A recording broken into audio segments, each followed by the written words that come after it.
a mis au point notre émission consacrée à répondre de façon brève aux questions existentielles, aux questions de la vie, aux questions essentielles concernant la réalité sur Dieu, la vie éternelle et bien d'autres questions importantes. Beaucoup de gens sont gênés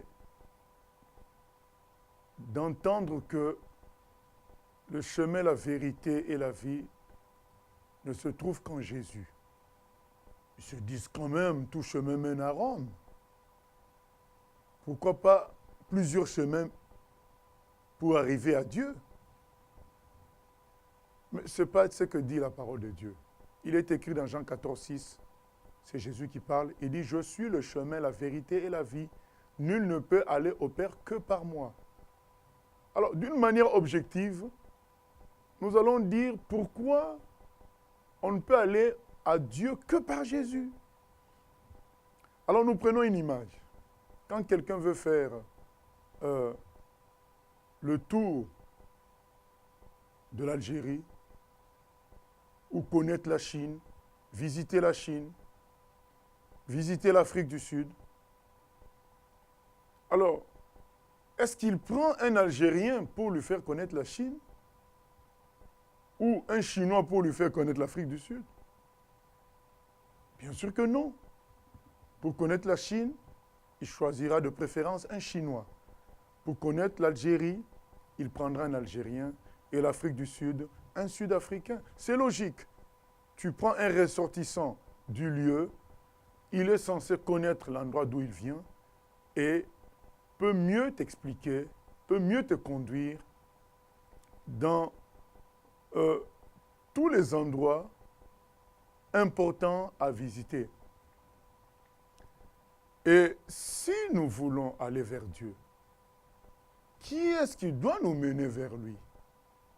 Ça doit être quelqu'un qui lui ressemble, quelqu'un de son pays, en quelque sorte, entre guillemets, quelqu'un de son pays, quelqu'un qui vient de ce pays-là.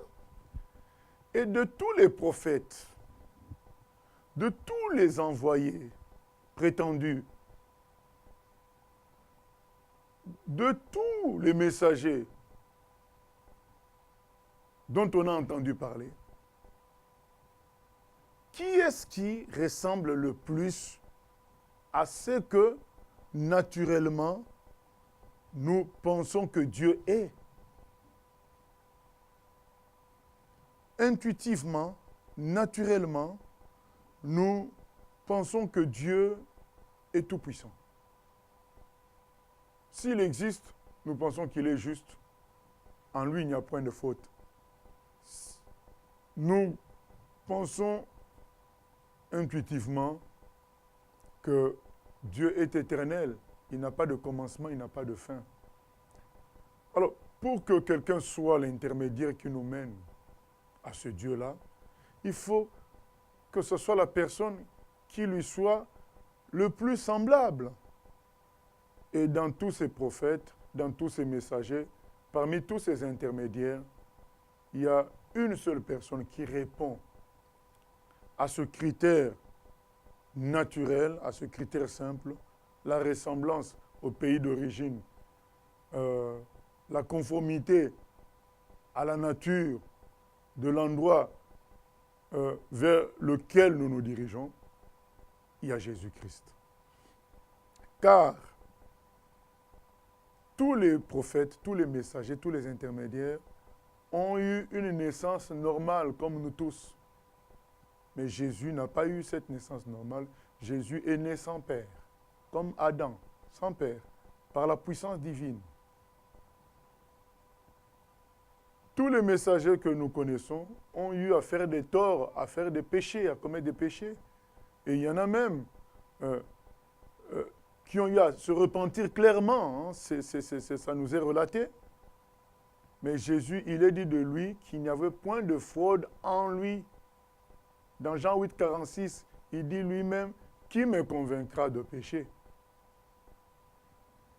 Jésus est le seul à avoir démontré une puissance comparable à Dieu en calmant la tempête, en multipliant les pains, en faisant sécher un arbre, en ressuscitant les morts, en guérissant toutes sortes de maladies. Il a montré qu'il avait en lui la puissance de la création et mieux la puissance de la résurrection. Seul Dieu possède cette puissance-là.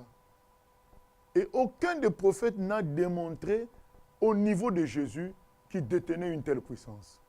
Jésus l'a montré au niveau maximal et le seul à qui nous pouvons le comparer concernant les miracles accomplis, c'est Dieu lui-même créateur.